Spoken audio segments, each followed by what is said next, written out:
All right, good morning, everyone. As Greg mentioned, my name is Tiffany Griffin. I head up the M&E and strategic analytics work for the Center for Resilience at USAID, and I'm really just elated to see the room full of folks dedicated to working on resilience. The concept holds a very special place in my heart.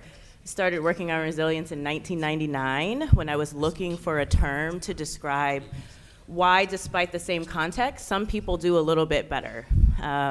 Came at it from a psychological perspective. Completely different context. It was domestic work, completely different set of conditions. I worked on stressors, not acute shocks. Urban context, so it was very different than the work that I'm doing now, but it's nice to see some of those transferable lessons from that early work in '99. To fast forward to 2012, when we were just working on a definition and fighting over whether the word people should be in it or not, to now where we have a definition that folks are aligned behind, and measurement approaches that people are aligned behind, and also now a growing body of evidence. So it's very, very heartwarming to see this progress that we've made. This plenary is focused on resilience measurement, but unlike the breakout yesterday that really delved into kind of the methodological details, we decided to structure the plenary in a way that was highlighting the most compelling findings to date around resilience and resilience dynamics and tying those to different methodological approaches. So there's this conception that resilience measurement needs to be very robust and very onerous and very cumbersome. And we wanted one of the messages to be that it need not be. We definitely need those robust approaches. We need those proof of concepts out there. So it's not to say we're going to abandon those and only do the simple stuff. But we live in the real world, right? So we have all sorts of constraints that push us in different directions. So what you'll see from this panel is a range of approaches and kind of what you get, what the output is when you take different methodological approaches to resilience measurement. You'll also see the concepts, the core concepts of resilience measurement applied across different contexts, different shocks and stresses. And hopefully you'll realize that at least the folks on this panel all kind of align behind this notion that we're not looking for a resilience indicator, that resilience is best captured through an analytic process. So with that, I'm going to turn it to our three speakers. First, we'll have Tim Frankenberger, who is the president of Tango International. He'll really be focusing on kind of more robust approaches to resilience measurement.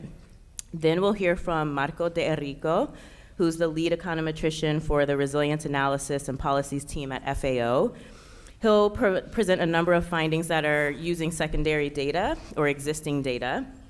And then finally, we'll hear from John Kurtz, who's the Senior Director for Research and Learning at Mercy Corps, who will present some evidence generated using a lighter touch resilience measurement approach. So with that, I'll turn it over to Tim.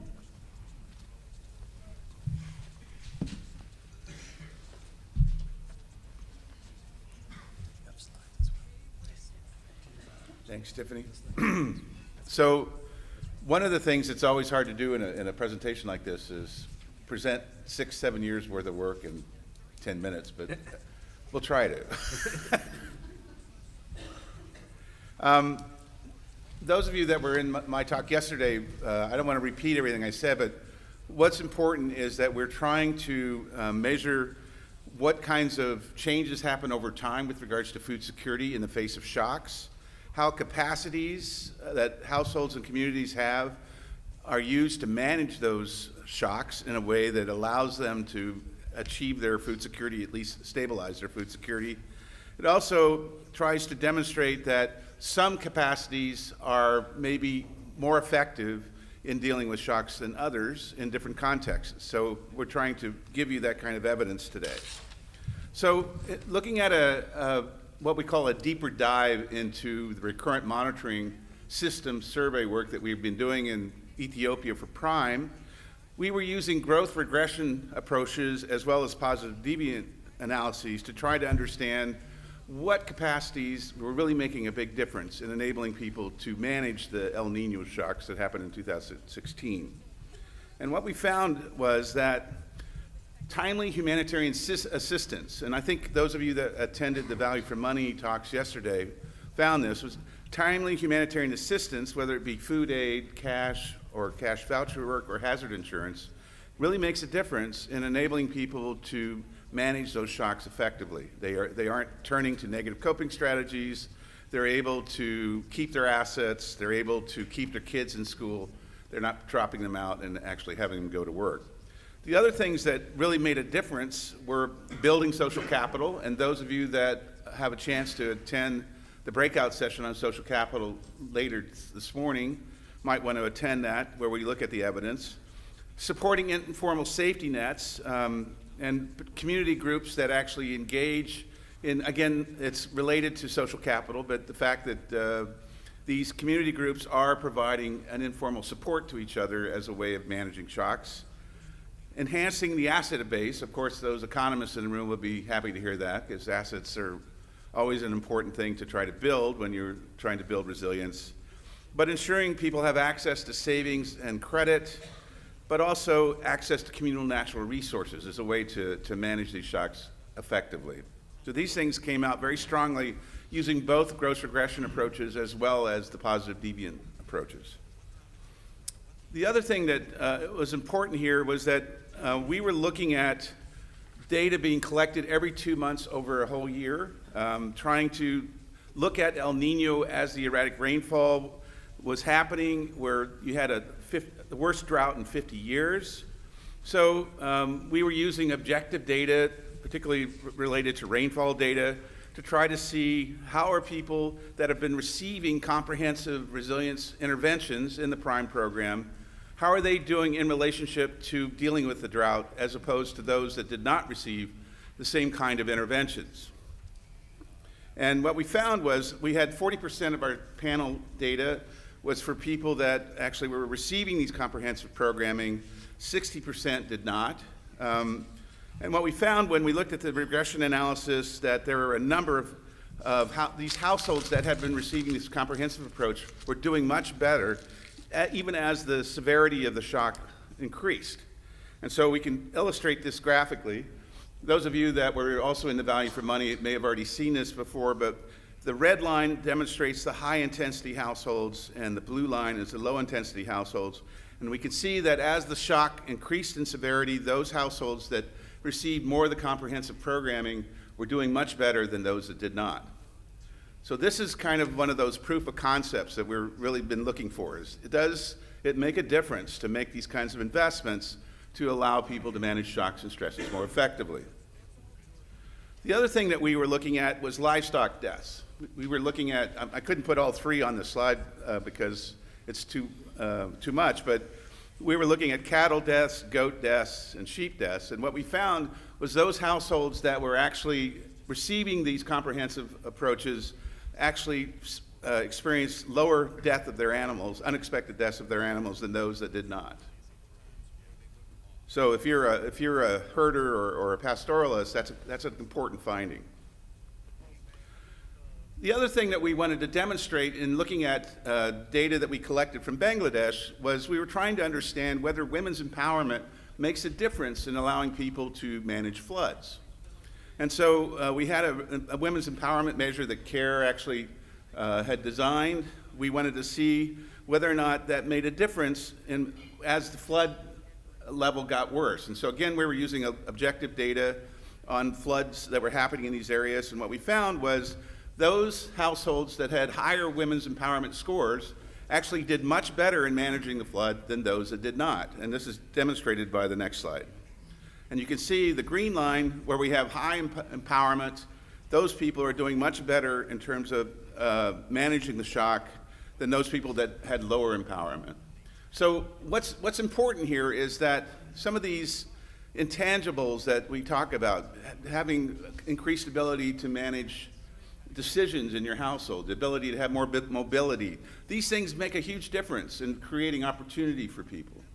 And so just like, and I don't have time to show this, but we also found that strengthening local governance also made a big difference in helping people manage floods more effectively as well.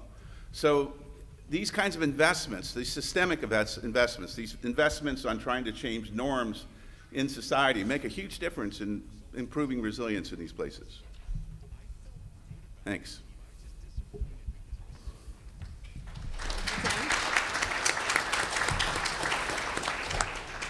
Short and sweet.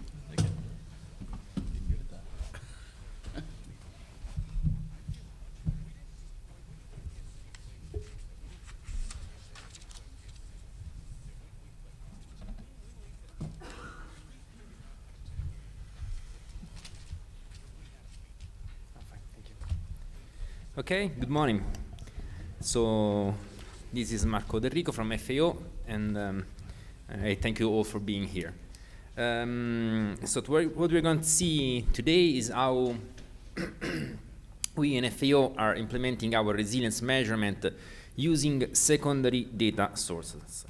So first, a very quick recap on what RIMA is. There was some of you have attended our session yesterday afternoon. Some other may already know. I will not spend too much time.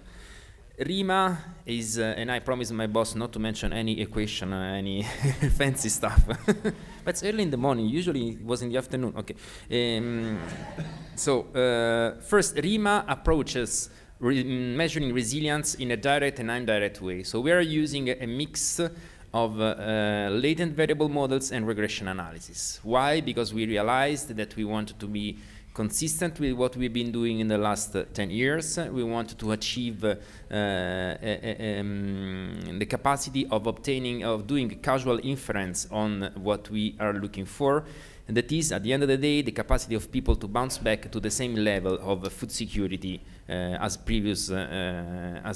it was before a shock. So in this case, we understood that the combination of structural equation models and regression analysis can help us having a better understanding, especially because resilience analysis is a very comprehensive analysis, so it entails a number of different analytical capacities that needs to be combined together in order to achieve the final understanding. Another important aspect of RIMA is that we can use both pre-existing data or data that we can collect ad hoc. So the typical example that we mention is the LSMS, the Living Standard Measurement Studies from the World Bank, which were the first that we have been using for doing RIMA, and which are the prototype of surveys that we otherwise can collect ourselves. So when we go in the field, like in the example of Somalia, where we've been doing many data collection, we do data collection using survey instruments which are based on the LSMS. Of course, we try to, over the time, we have been adopting a number of different modules, a number of different approaches that we managed to learn from the lessons that we received in our exercises. So another example is the fact that we integrate now quantitative and qualitative analysis. What does this mean? Well, there are the first example of a mixed method data collection approach that we implemented was exactly in Somalia, where together with UNICEF and WFP, we have set up a system where a qualitative data collection, I see Mark over there, so you may remember very well, a qualitative data collection was informing a quantitative data collection and was thereafter helping checking for the consistencies of the findings of the quantitative data collection. This is something which we learned quite well, and again, I think that the example of Somalia is key to this to explain why. I remember that we went in the same district, Gedo district, in Dolo district in Gedo region. So we are talking about an area which is not very vast, very big. And we asked in 2 neighboring villages about which could be the translation of the word resilience. And we received 5 different terms in 2 villages, and only 1 word was overlapping in Somali. So this is for meaning that we have to carefully understand the context, especially because the resilience is a very context-specific concept. Therefore, the qualitative analysis is very much important. Another lesson that we learn and that we will be also listening in the next session that will be chaired by Chris later on this morning, is about the subjective perception of people, which is very much important and which we are trying to factor into our resilience analysis. The subjective perception of well-being, of social inclusion, of an enabling institutional environment, those are all key aspects that, for example, with Dan Maxwell, we started collecting when we were in South Sudan working together on the data collection there, in understanding which is the role of an enabling institutional environment. Those are all aspects that we try to combine into our RIMA analysis. I'm going to provide you with two examples here. The first example is coming from a randomized control trial exercise that we did together with the Lesotho government. They set up this unconditional cash transfer project led by the government, the Ministry of Social Development in Lesotho. It was a program which ran from 2009 to 2013, providing a small amount of money on a regular basis monthly to a certain number of households, which was particularly addressed to households with children. It was purely unconditional, although it was recommended to employ the money received for purposes like education, but it was not conditional, there was not a conditionality.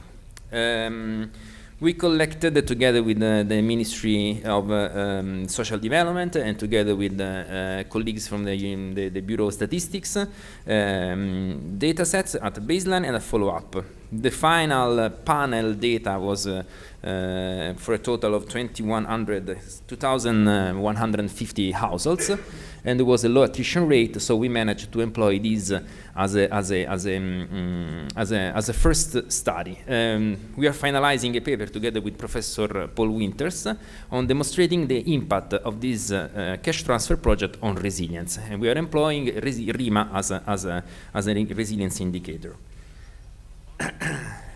So basically the assumption is that the cash transfer project has two type of effects, which are, as always, very much relevant for the aspect of time with respect to resilience. That is to say, we will have a short-term effect and a long-term effect, and we may not be able to capture both these effects with the same instrument, because there are variables that we can collect between 2009 and 2013, like in the example that we are mentioning now, which cannot be able to capture the long time effect. So, however, whatever is the technique, we will be always underestimating a little bit of this effect. However, in this randomized control trial exercise, we've been employing a difference in difference estimator, so we didn't need any propensity score matching or other weighting and reweighting technique. We managed to achieve, to find a positive and statistically significant effect on resilience capacity, which was led which was principally valid for the most food insecure household and for the labor constrained households.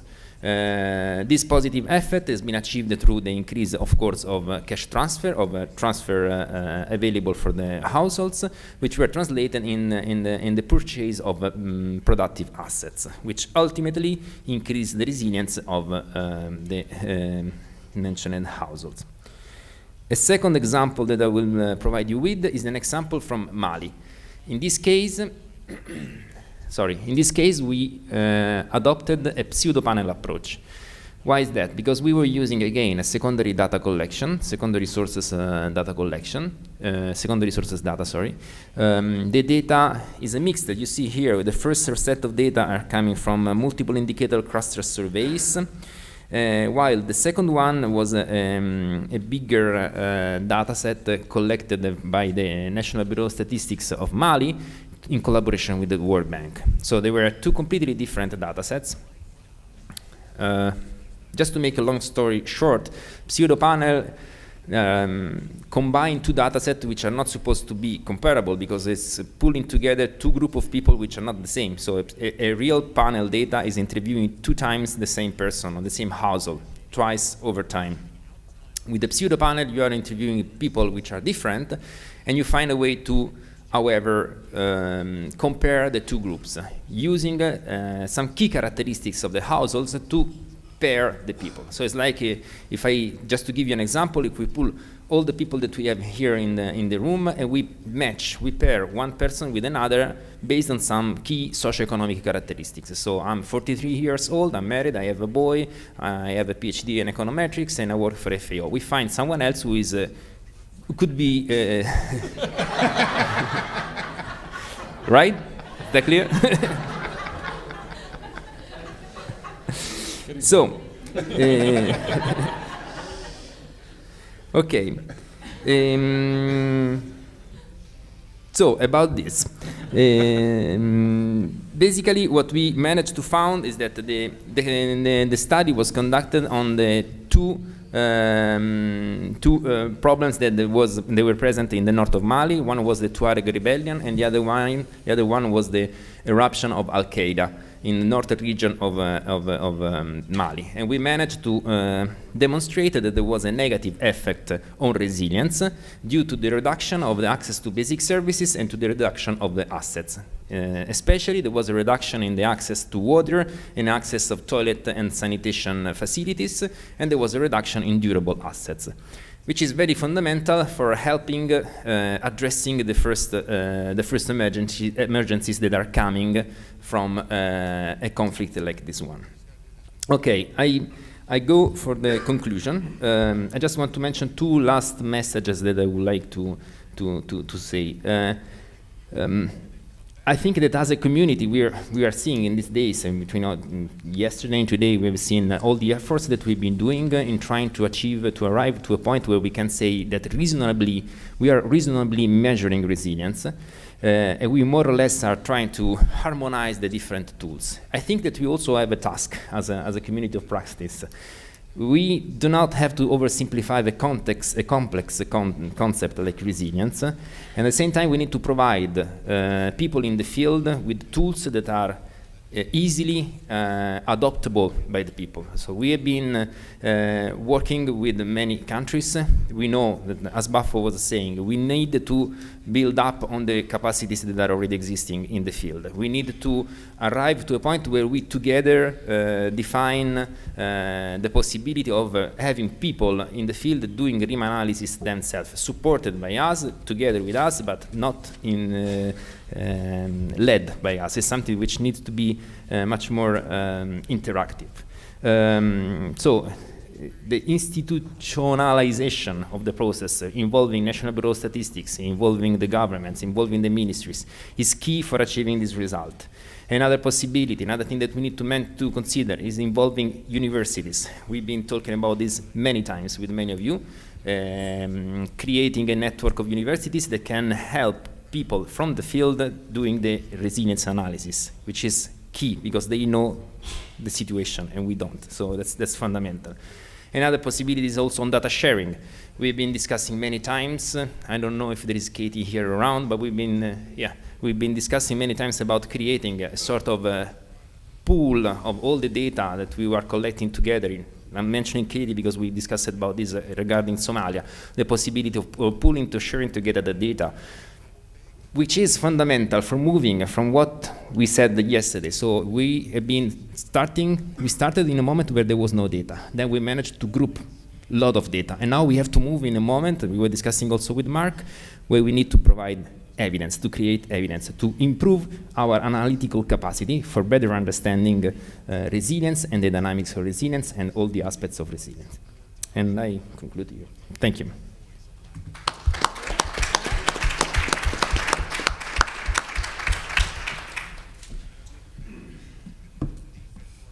Super. I'm going to take a slightly different tact, just because I don't think I can compete with these gentlemen on the big innovative tactics front. But I did want to kind of put into perspective the question that I was asked to respond to, which is, what are our most compelling findings on resilience? And to me, the first thing that came to mind was, well, compelling for who? And then potentially more important, has it actually compelled anyone to do anything differently? So I really want to focus the few minutes I have on looking at how we're using or helping to translate resilience evidence into practice. I do think that's one of the bigger challenges that we face at the moment. So for the sake of simplicity,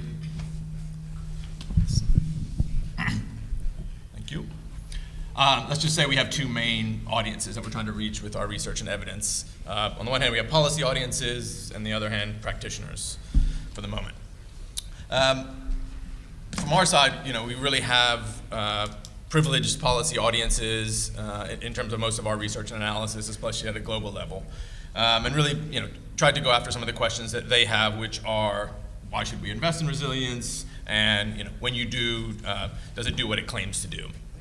And those have been essential. I think Greg and Sebastian laid out a good case, Stefan laid out a good case for why we need to engage in that side of it. I would say, on that end of the spectrum, some of our most compelling evidence has been out of some of the Ethiopia program evaluations. I spoke to one that we did yesterday that largely mirrors what Tim presented in terms of some of the results. And we think it's a compelling one because it was really timely around a major crisis in the Horn. We thought that methodology-wise, it was quite robust and credible, and then it had what were quite encouraging results. The question then becomes, okay, did that compel policy audiences to think or act or do anything differently?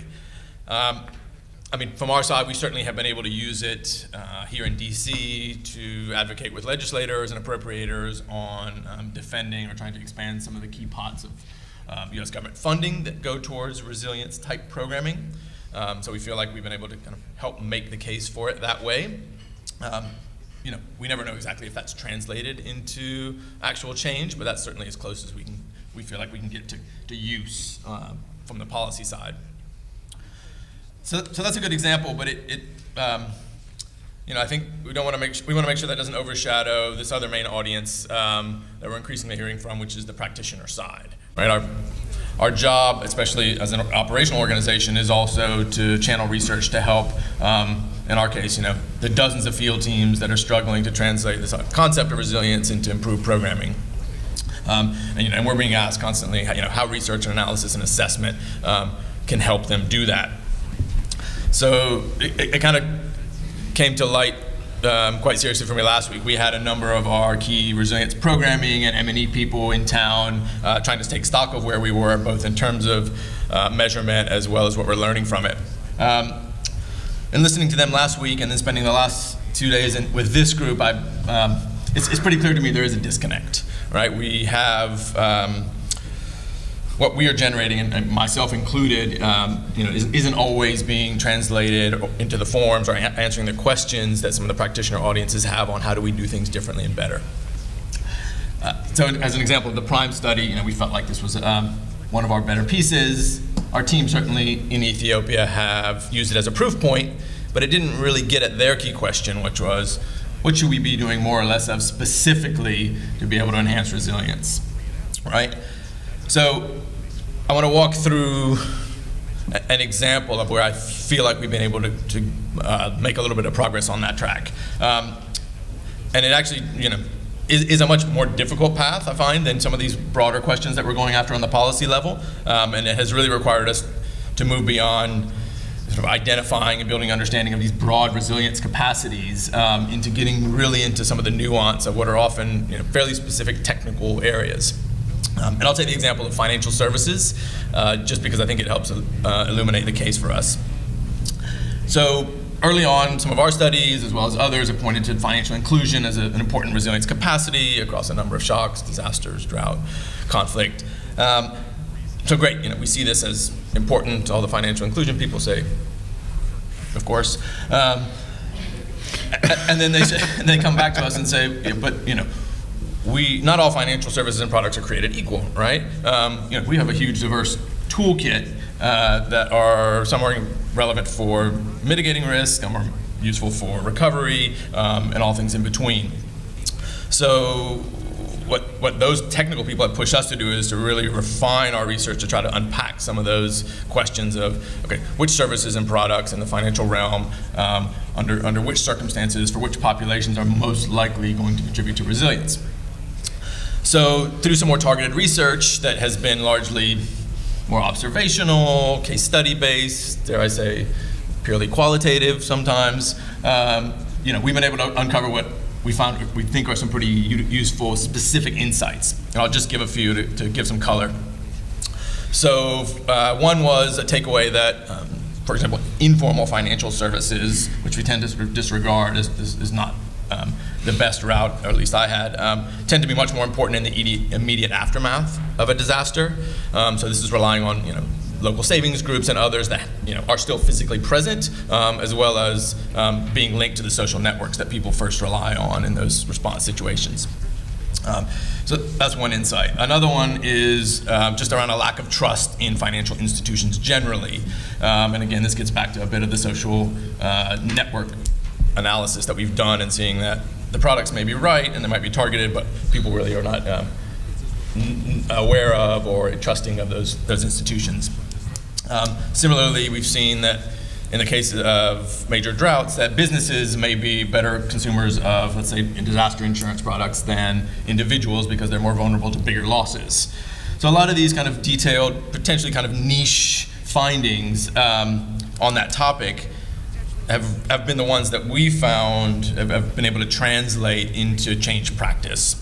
So, for example, in northern Kenya, we've been able to support the rollout of a Sharia-compliant financial service provider there that's really targeting around drought recovery and risk management products, largely targeted at businesses there. Another example of what some of these findings have translated into is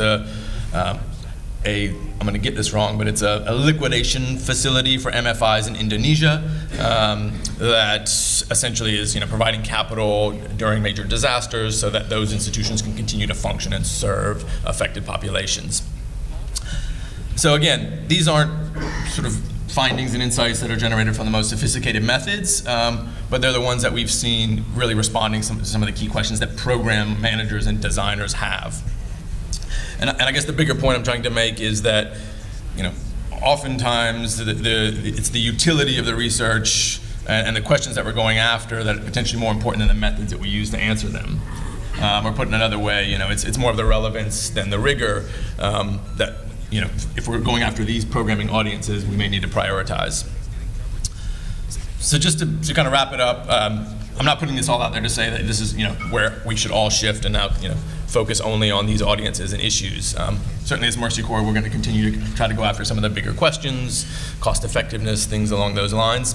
But we are challenging ourselves to also kind of rebalance our priorities to be able to focus on the more granular information that we need to really translate some of this research into reality. And the rebalancing of the priorities is likely to take a couple forms.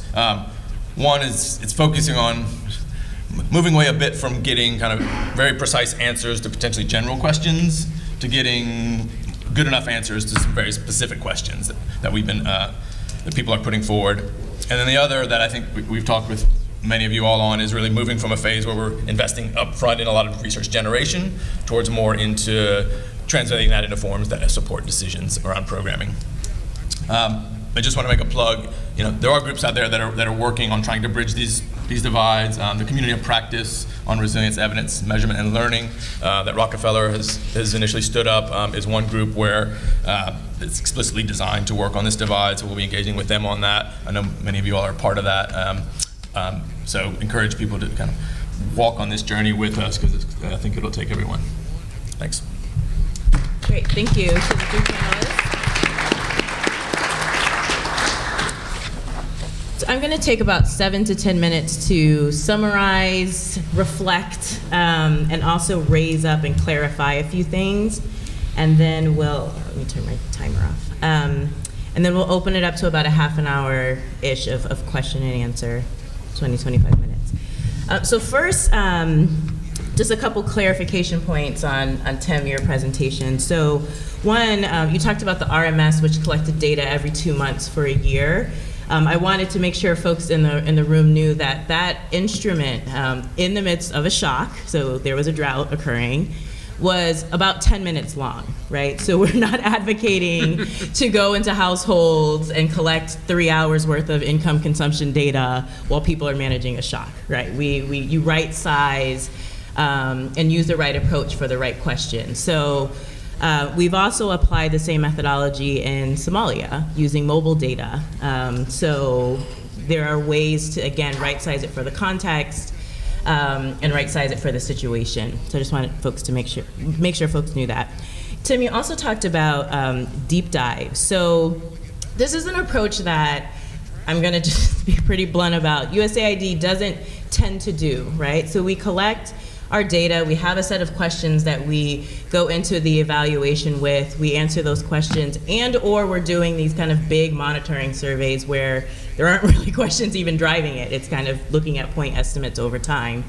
We jump through that hoop and then we're kind of done with it. And something that we've really tried to do is say, how do we exploit and extract as much information from these data that we can? So we run the initial analysis. We're obviously guided by a set of questions in the context of an evaluation, but it elicits all sorts of additional questions. Like oftentimes it elicits more questions than we had to begin with. And so we've been trying to allocate resources, human, temporal, and fiscal, to delving into some of those key questions that emerge from that first pass of an analysis. And so I encourage folks to think about doing that, not just kind of stopping at what those initial questions were. Oftentimes the impediment is, or the barrier is, there's not a mechanism to do it. Like it's literally, you don't have a mechanism for analysis, you only have a mechanism to collect it and do that first pass. So that's something on the donor side we can think about a little bit more, how we construct our mechanisms to do some of these deep dives. And then you also, two other things I wanted to highlight from your presentation, Tim. You talked about local governance, you talked about context, and this is really where some of the earlier disciplines that delved into resilience kind of faltered, and I'm very glad that as an international development community, we leapfrogged that mistake and didn't make it. From the very beginning, the frame of resilience encompassed transformative capacity. So encompass norms, encompass laws, the enabling environment. It's really hard to change. It takes a really long time. But it's very important for us to have that in our minds from the very beginning, that it's important. And from the measurement perspective, to start measuring it from the very beginning, and then from the programming perspective to not say, oh, that's the long-term stuff, we'll just deal with that in 10 years, but to think about how we can be making incremental change on some of those big levels as well. The other thing was a point of de-emphasis, which was the fact that all of your work is mixed methods. And so I just wanted to also emphasize that some of the qualitative work has been some of the most insightful aspects. I'm always struck by one sentence from the Prime RMS 2 report, one report, that said, to help is to be human. And it was a response to how facing multiple shocks has impacted this particular household's life. I find it so insightful because I think we speak out of kind of both sides of our mouth with respect to social capital and social networks. Like it's really, really great, but then we get mad when people share with each other, right? And this finding directly impacts how we should think about our programming, right? It's not an indicator, it's not a data point, it's not quantitative. But if we know that people's humanity is compromised when they're not able to support the people they love, that directly impacts how we should think about our programming. So the qualitative work is extremely important, and I know I am a quantitative person, but I know I probably emphasize the quantitative, but I wanted to make that point. Marco emphasized using secondary data, which was really great, thank you. And you also made a plug for subjective indicators, which I know is a big shift for some of you and some other folks in the room. Wanted to also make a plug for that, and then also to push our thinking a little bit when it comes to the subjective domain. So oftentimes when people hear subjective, they think biased. So if you're asking about a person's perception, then it's wrong. And I encourage us to maybe broaden our horizons a little bit. There are instances where you use subjective measurement as a proxy for an objective measure. Right? Either you can't get an objective measure, or it's costly, or there are all sorts of barriers to getting it. There are also times where you use subjective measurement because you want to know what people think.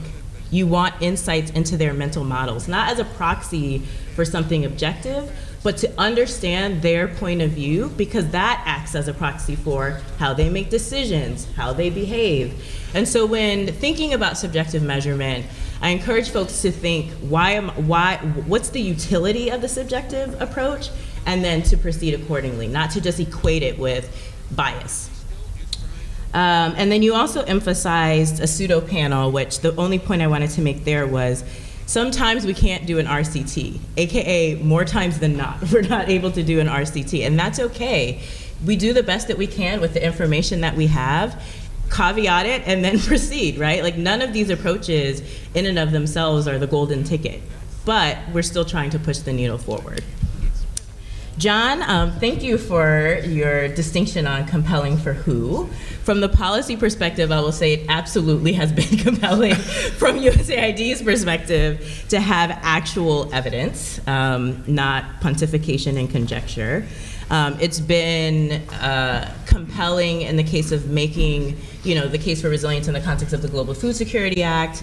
It's been compelling for, conversations with different administrations. So it's absolutely compelling for us. A pitch that I know I've made to Uganda and Ethiopia as well is for this notion of a translation unit. And I was struck by this notion from actually my time on the Hill, where we had folks who kind of were scientists who translated really wonky stuff for policymakers, because almost all the policymakers were lawyers, and they're like, yeah, we don't really know what you're talking about, but we need some evidence. Similarly, in this context, we have the research community that is largely focused on rigor, and that's what they kind of should be focused on, to be quite, to be frank. And then we have programming folks who are like, what do I do on the ground? And we don't necessarily have an entity, whether it's a person or a unit or some structure to say, okay, I'm going to translate your questions on the ground into something actionable for a research, audience, and or folks on the research side to say, okay, that's really nice, but this is what people really need to know. So they're kind of talking past each other or not even talking at all. So I know in the context of some of the work that we've collaborated on, we've talked about, is there a science writer, or is there some, what's the personality or the training of someone who can bridge these two worlds in a way to make them more effective?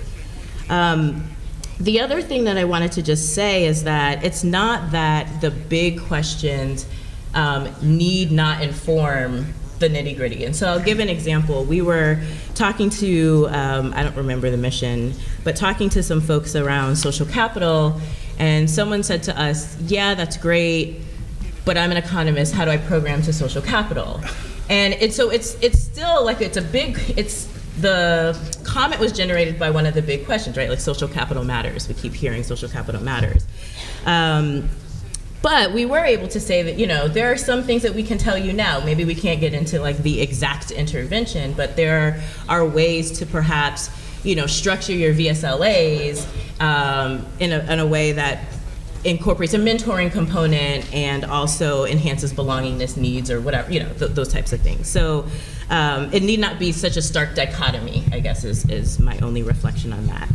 So those are some of the things that pinged for me. I took 7 minutes, and so now I'm going to open it up to the floor to see if folks have reflections, reactions, questions. I think Jennifer does.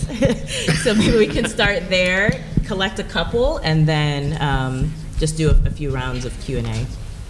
Can we start there? No, I want to speak to what John said. We did actually use, in the Sahel, we did use ethnographic research, and it was specifically for Mercy Corps. And so not only did we see the value of reserving funding for ethnographic research to influence programming, but if we bring it in after the projects have been on the ground for a little bit, we have a better idea of the questions. And then a caveat is also going through the restitution of the results and how it is presented to the other partners is really important. Mercy Corps ended up doing a great job of responding to the results of ethnographic research on their Safe Spaces program. And the result was that it increased the aspiration of the young girls and included safe schooling. And so there were some very tangible results in the differences in their programming based on what that ethnographic research came out. But it's a caution, it's the recommendation, the broader recommendation is reserve money for ethnographic research and be very careful on how you present the findings. Because when implementers feel judged, it's very difficult to get the message across. So But I'm 100% convinced that using that result, we have an ongoing study on what does women's empowerment mean to the men and women of Maradi, and we hope to use the results from that to influence further programming. But one set of research can then give you a better question to ask for the next time as well, but it's well worth integrating into a programming strategy. Thank you. Just a friendly reminder to use the mics and say your name and affiliation. Thank you. Thanks.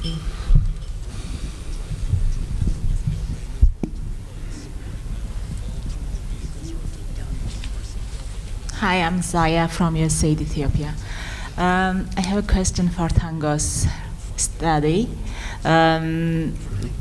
What was included in the high-intensity interventions? What's included in the low-intensity interventions between those two groups? And then also, how do we translate this finding into the bigger picture? Like at the maybe specific Warada, as an overall household, the food security is improving, or is it like just specific number of households which is improving food security? So how do we translate it into the, like, not at the country level, not at the Somali regional level, but like Warada or Kebele community level? So that's the question.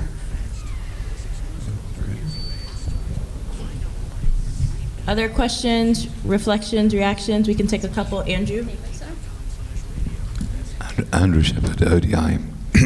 Sorry. A question for John. John, I just wondered, these sorts of issues that you're talking about, dilemmas, presumably come up throughout your programming across many countries, many points in time. Do you have longer-term partnerships with researchers or research institutions that might, where you can develop a common language over time, a greater understanding, and so on? Have you ever tried that?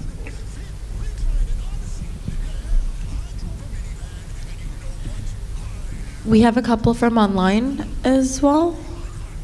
Okay, let's go to Carol, take that round, and then go. Yeah.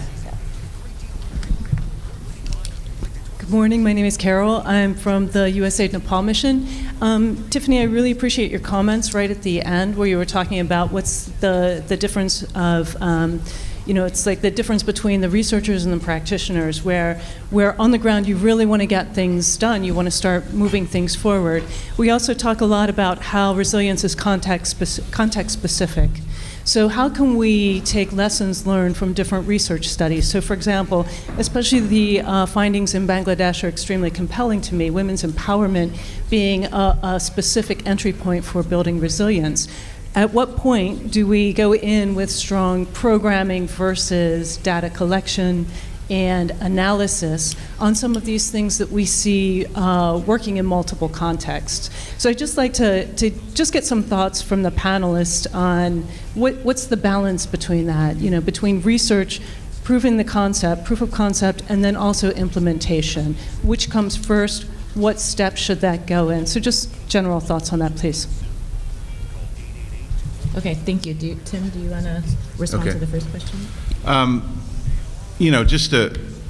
Before I answer that question, I want to say that we have a moment coming up where we're actually going to be doing the Inline for Prime, and we're going to be looking at these interventions in a much more detailed way as part of that Inline survey instrument. But what we tried to do is we tried to identify which Kabelis there was more interventions going on for Prime and which ones were there fewer. So we were looking at 10 and above type interventions going on in that Kabeli versus 1 or 2 or 3 things going on in the low intensity areas.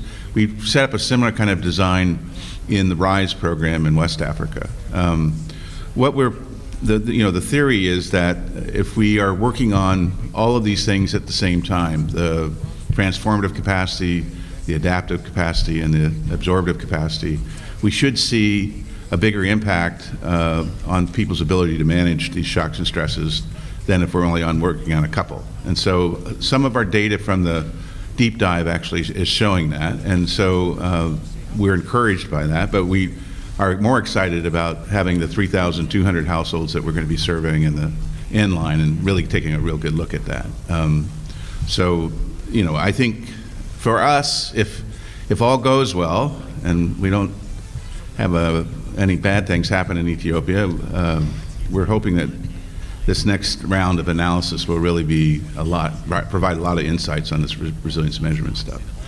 The other thing I want to say is that I think that research and implementation need to be iterative in the sense that it's helpful sometimes to take advantage of every data collection moment to reflect on what that actually says. So sometimes as implementers, we get caught up in compliance and not really actually trying to use the information for making decisions.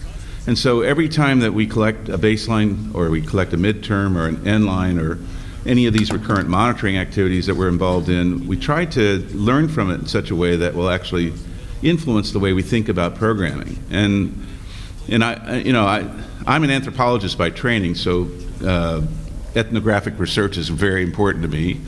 And we've made sure in all of the resilience work that we do that we have a very strong qualitative component in everything we do. And we don't think you can actually say a lot about the quantitative if you don't have the qualitative as well. And so Chris just helped us collect data in Burkina recently. We have another woman named Sabrina that was collecting it in Niger. We've been collecting this qualitative data as part of every RMS that we do, as part of the baseline, and we'll be doing it again in the Inline, because we really believe it gives you that kind of perspective that you don't get from just doing a quantitative survey. So the other thing that I think is important here is that qualitative data collection also needs to be iterative. So, you know, it should be part of when you're doing surveys, but it also can be used to answer some of these other questions that John was bringing up that will help programming a little bit better. Like, what is the best thing we should be doing? And so some of this positive deviant analysis that we were talking about already, I think also gives you insights into that is very helpful. Okay, I'm just gonna, the second part of Zaya's question was about translating into Woreda or the Kabeli level. The survey was not designed to make conclusions at that level. So while we have GPS coordinates for households and could descriptively describe kind of what's going on in a Kabeli or Woreda, we wouldn't come out and make any sort of conclusions based upon that because it was sampled at a household within the kind of overall Borena and Jijiga zones. So that wasn't the original design. That's right. John, do you want to talk about the partnerships? Yep, great. And just to start, to respond to your remark, obviously being a bit hyperbolic and trying to sort of paint a black and white picture of these audiences. No, we know you're provocative, John. Yeah, there's clearly a lot of overlap, so thanks for reminding everyone. So yes, in terms of long-term partnerships, both from a thought partner as well as sort of really on-the-ground research partner, we have a number of academic think tank firms that we rely on. Just to point out a couple of examples and sort of, what makes them work for some of these gaps that I was describing in my mind. So we've worked with Tango for years, really on a both on the ground but also on a conceptual level, just to get us and our teams to a point where we're sort of engaging with this concept and kind of how we operationalize the measurement of it in a consistent way.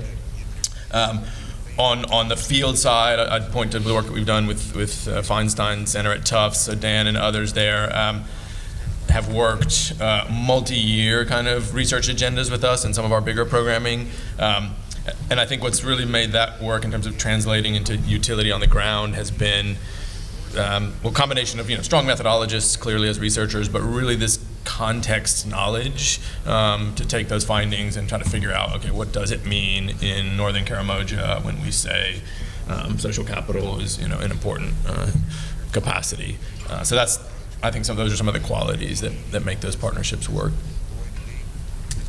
And then Carol's question was around kind of the short version is when do you go all in, right? So given these emerging patterns now across contexts, across shocks, kind of how do you know when that tipping point is? So does anyone want to? I'm going to punt because my answer is I don't know. I mean, it's a subjective thing. You kind of have to take a leap of faith or kind of make an assessment based upon how compelling you think the evidence is, how similar to the context, your own context is in terms of the dynamics and the like. But does anyone have a more formal answer?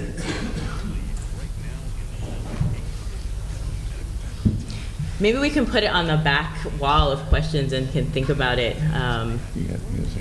Daniele, did you have your hand up? Yeah. And then we'll go to online. I thought it was a great question because I think it's interesting to note that the process you've all taken follows the pattern that we're discovering the same things in impact assessment, the world we live in. So all of the work, whether at JPAL or 3IE or many of the universities, Wageningen, et cetera, that we work with is very much finding the same thing. Great to have quantitative. Without the qualitative, we're missing huge swaths. But the piece and the scalability of all this, I think, leans a lot to where John is working, is that while all this work is critical, how do you apply it to 20,000 different conditions, right? And one of the experiments that we've done that I think has a lot of merit or potential for use by everyone, it's open source, it's out there, is actually taking the work of FAO, of Mercy Corps, of Tango, of AID, and of many others, and distilling a set of indicators, distilling a standardized process of work that you can actually apply best practices globally in any kind of situation. So regardless of the methods that would apply, regardless of the context, you're seeing what everyone has already done to ask a similar question in a similar way. So you begin to actually have the ability to compare results, to compare data sets, to actually see where the lessons are, because they've been measured in fundamentally the same way, assuming there's rigor in the process, but that you're asking the same question repeatedly in the same way. And there are only so many ways you can ask a question intelligently, and a lot of the work has been done by the panelists up here and, of course, others. So we're welcome to share that kind of work with you and with anyone else. Thank you. Okay, so can we take a couple questions from online and then we'll go back to the room? Yeah, so we have two from Anne Swindale with USAID Bureau for Food Security. For this one's for Tim, and she asked, how did Tango deal with self and project selection bias in comparing high and low intensity households?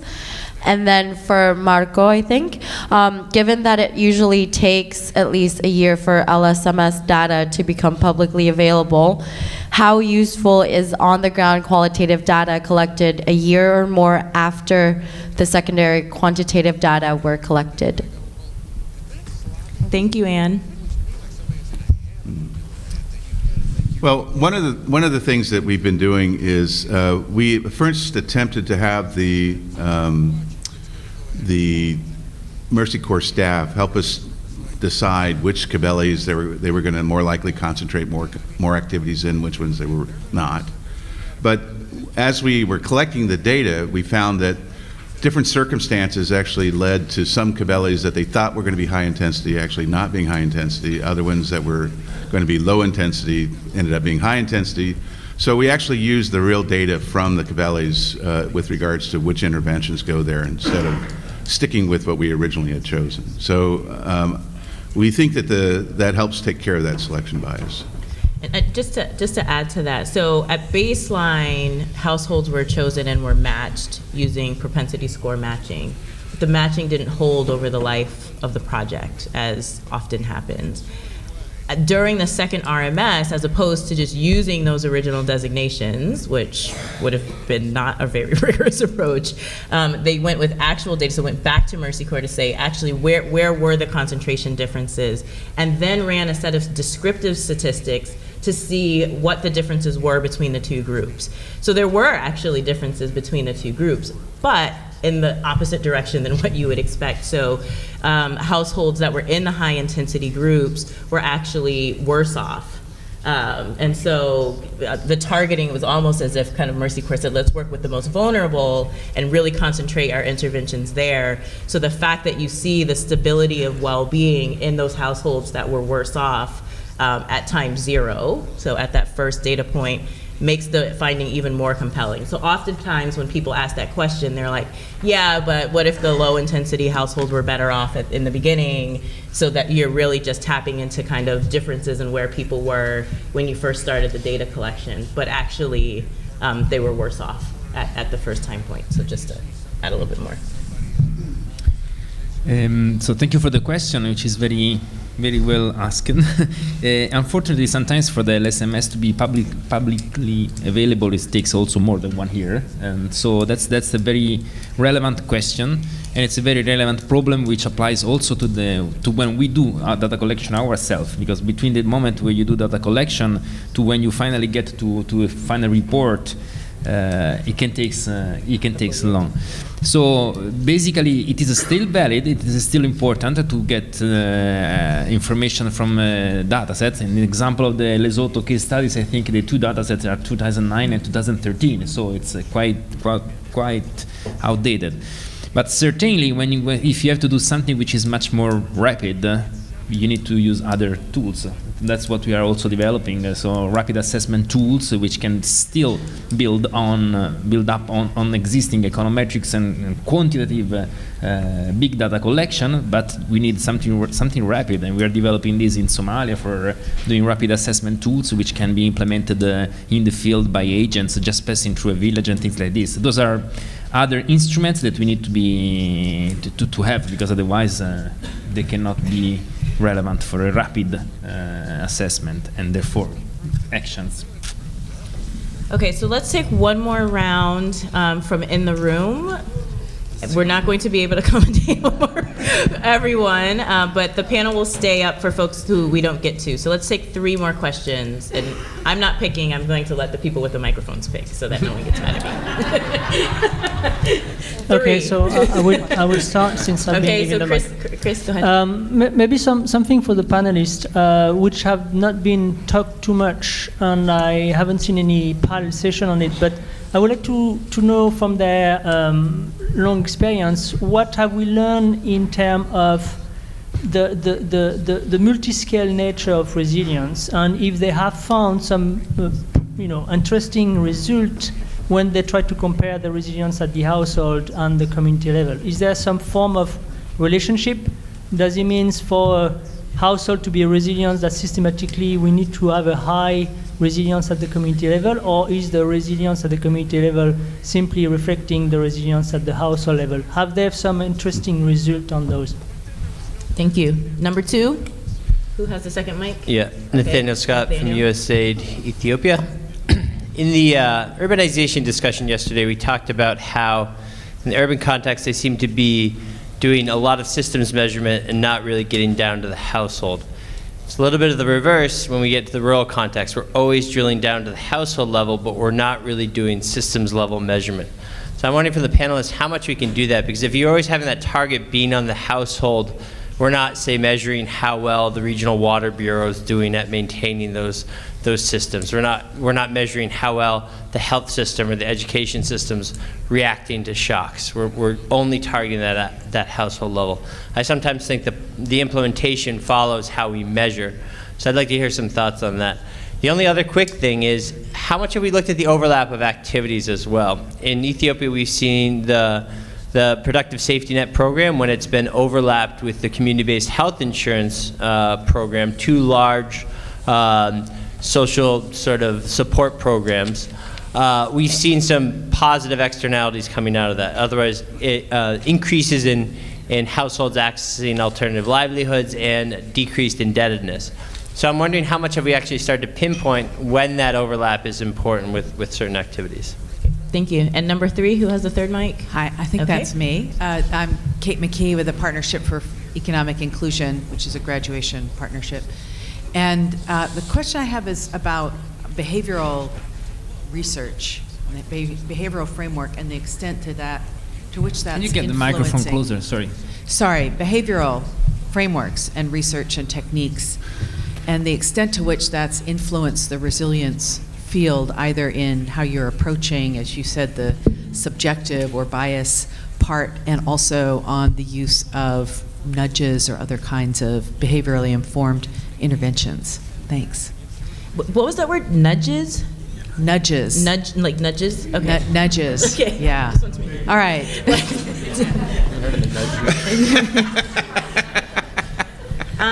Okay, so we have some scale questions and some nudges questions. Does, I'll be last, so does anyone else want to touch any of them? I can start with the Yeah, go ahead. scales. And I don't know if I am able to answer your question, actually, because we do household resilience. And so it's something, the different scales is there. It's something which is, of course, relevant. And, of course, I think there are two different set of resilience capacities. Now, on the community level, for example, as a community, and then the resilience capacity of the households. And I'm honest, in our experience, we have not been able to measure how this interaction works. So we recognize it's there.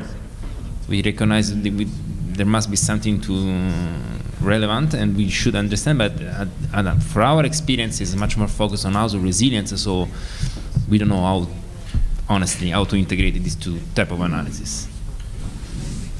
Just to add on that one, and leave it up to Chris to sort of point out the next frontier in a way that sort of, reflects poorly on us and well on him. I think, from an evaluation side, I haven't seen, certainly from my perspective, a lot of good work on that, at least not in the development humanitarian space. On the assessment side, trying to look at systems and not exactly communities, but I think more what you were mentioning. We have an approach, this strategic resilience assessment process, which is deliberately designed to try to sort of take stock of political, economic, ecological, other systems that have a bearing on resilience at community and household level. So it's much more of a systems mapping, a diagnostic tool to try to figure out some of the key relationships and then where entry points. So I think that is a good starting point. I do think the next challenge is to figure out not just what we assume are relevant interventions to throw in that mix, but coming out of the other end of to what extent do we see changes at the household level that are linked to changes in market functionality or ecosystem health or those things that we would call systemic. I think what we're hoping for in the coming surveys that we will be doing is to answer your question there, Nathaniel, is that we recognize that we need to have another instrument that actually captures these systemic changes or actually looks at these more systems level indicators. And so we probably will pilot some of this in the next several surveys that we're going to be doing to try to get at these issues. One of the things also I want to say is that we do try to measure community resilience and household resilience in our work. And we have a lot of, kind of echoing what Marco said, we have a lot of examples where we have resilient households, but not necessarily a resilient community. And so the part of that has to do with maybe the way we're measuring community resilience, but what we've been trying to focus on is different levels of collective action that the community engages in to manage shocks and stresses. And what we're finding is that when you look at these capacities, a lot of the capacities that seem to be relevant to kind of community level measurement are showing up as important, but we aren't capturing it yet really in the community resilience measure. So maybe we need to revisit that and see if we can modify that, or maybe other people in the room have a better way of doing that. But we've been measuring it and definitely haven't been seeing any real patterns show up yet.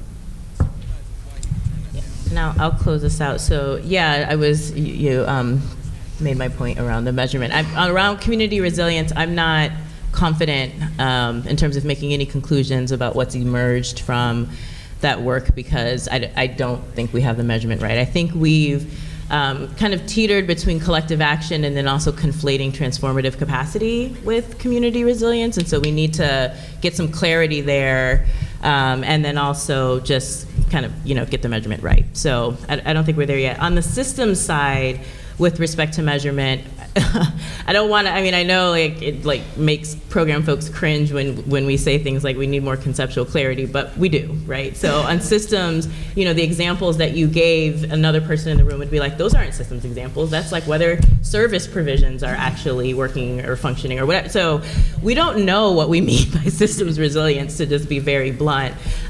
We've in the center have done some brainstorming with the help of some of the folks on this panel to try to disentangle measuring the capacity of a system to function in a certain way, and whether that system functioning produces a certain outcome. So distinguishing capacities and outcomes in the same way that we've done at other levels. When you say system, everyone thinks of a different system. So like, what system are we talking about? Some people, when you say system, they're actually talking about a city. So I mean, it's just, it gets really murky really quickly. And so it is one of our frontier issues on the measurement front. We hear ourselves and all of you loud and clear that we need to move the needle on that, particularly because the programming is moving that way. I mean, ideally measurement would follow programming, not the other way around. In terms of the overlap of activities, again, this is not something where we've delved into quantitatively, but it is something that for the next year we'll be working on 2 case studies. So using a different methodology, a case study approach, to try to identify what some of those conditions are that either produce effective collaboration and coordination, what permutations of overlap seem to matter in that one particular case. So we're just kind of baby stepping into that, but that is another big ask that we've been getting. Like, you know, we're. I have something to say about that too. Jennifer says no. The last, no one touched the behavioral question. So the influence of kind of the behavioral research has been extremely strong, I would argue, in the context of how we've approached resilience and resilience measurement in the development context. I'm a psychologist, so haven't been shy at all with pushing forward psychological models, both in terms of content and process of how we think about and measure resilience. And other, you know, Greg is a sociologist, Tim is an anthropologist. So the behavioral research, I mean, technically economics is a behavioral science too, some would argue. I would. So, you know, it's been influenced, you know, if you have ideas or certain theories or approaches that you don't see represented, you know, I'm definitely very open to hearing about other ways of tapping into the concept, because it's a diverse, multifaceted concept that we're trying to capture. So with that, I'm going to turn it over to Spee. Thank you to the panel.